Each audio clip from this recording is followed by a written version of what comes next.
Perang terbesar berlaku, tuan-tuan tahu di mana perang itu berlaku? Syria. Akan berlaku di Syria.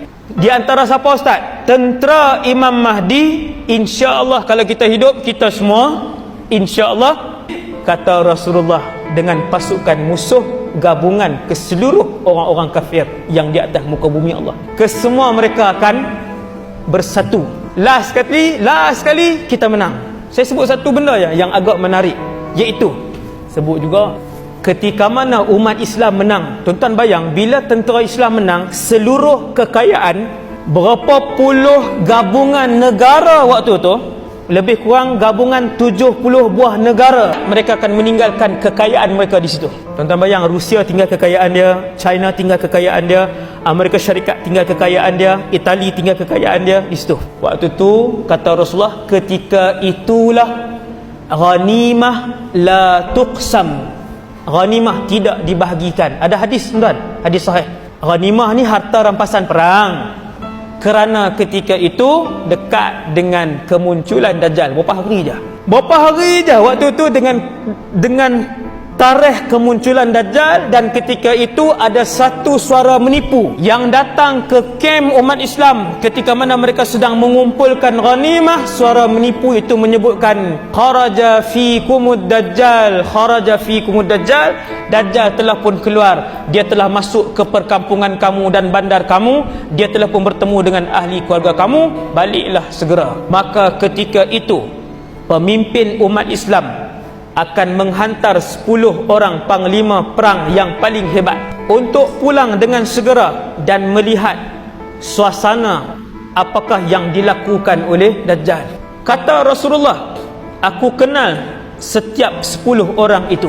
Allah tunjuk ke Nabi, Allah tunjuk, bukan Nabi, bukan mereka tu dah lahir, tidak. 10 itu belum dilahirkan, akan tetapi Allah buka hijab, Nabi tengok, sehingga Nabi kata, aku melihat muka mereka seorang demi seorang, dan aku tahu warna tiap-tiap kuda yang ditunggang oleh mereka. Nabi sebut apa? Kuda. Seolah-olahnya Nabi nak sebut perang ketika itu kembali kepada peralatan lama.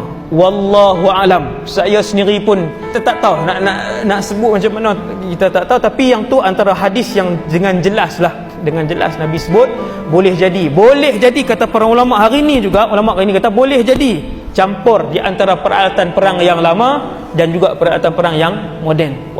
Tak ada benda nafikan. Selepas beberapa hari lepas tu keluar Dajjal. Tanda besar kiamat yang pertama. Sampailah turun tanda besar kiamat yang kedua, iaitulah Nabi Isa. Nabi Isa akan turun di Syria.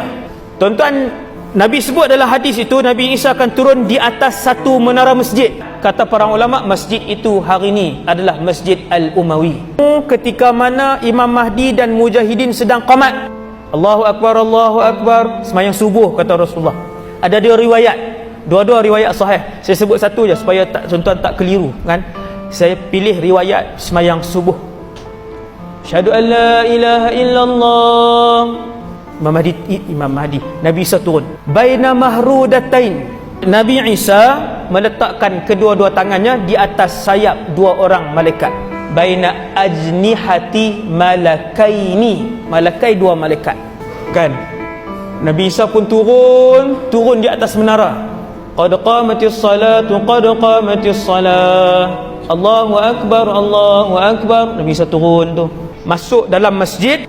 Kemudian Imam Mahdi telah pun angkat takbir Allahu akbar. Yang soft belakang ni, mujahidin yang soft belakang ni, yang lambat sikit angkat takbir ni, mereka sebut Isa ibn Maryam, Nabiullah Isa ibn Maryam. Contoh, macam mana mujahidin ni kenal? Ulama sebut mereka ni kenal kerana mereka orang yang belajar, yang mendengar hadis akhir zaman, yang pernah mendengar ciri dan rupa bentuk Nabi Isa yang berambut panjang, yang akan memakai 2 lapis baju ketika dia turun, yang ciri dia sekian secara terperinci. Nabi sebut dia mesti berilmu. Dia tak ada mujahidin tapi malas mengaji, muhung. Sebab tu bila mujahidin yang baris-baris belakang ni lambat sikit angkat takbir, duk betulkan kain pelikat gambarnya kot, wallahu alam. Kan lambat sikit, bila lambat sikit nampak Nabi Isa turun, yang geng-geng duk, oh nampak Isa ibn Maryam, maka didengari oleh Imam Mahdi. Ketika itu Imam Mahdi berundur ke belakang. Waktu Nabi Isa sampai ke saf, dia pun pegang bahu Imam Mahdi. Dia kata, taqaddam antum umara'u ba'dikum ba'da takrumatullahi li hadhil ummah. Nabi Isa pegang belakang dia. Nabi kata, kamu yang ke depan, kemuliaan Allah kepada umat ini. Tiap-tiap kamu adalah imam kepada umat yang lain. Subhanallah. Ni umat Nabi Muhammad ni, sehingga turun seorang rasul yang menjadi imam, sepatutnya yang paling warak, yang paling soleh. Memang Nabi Isa lebih tinggi kedudukannya daripada Imam Mahdi, ini tak ada khilaf. Akan tetapi keistimewaan ini tidak dimiliki oleh Nabi dan Rasul lain. Ini yang saya sebut ni, no? Beruntung kita jadi umat Nabi Muhammad.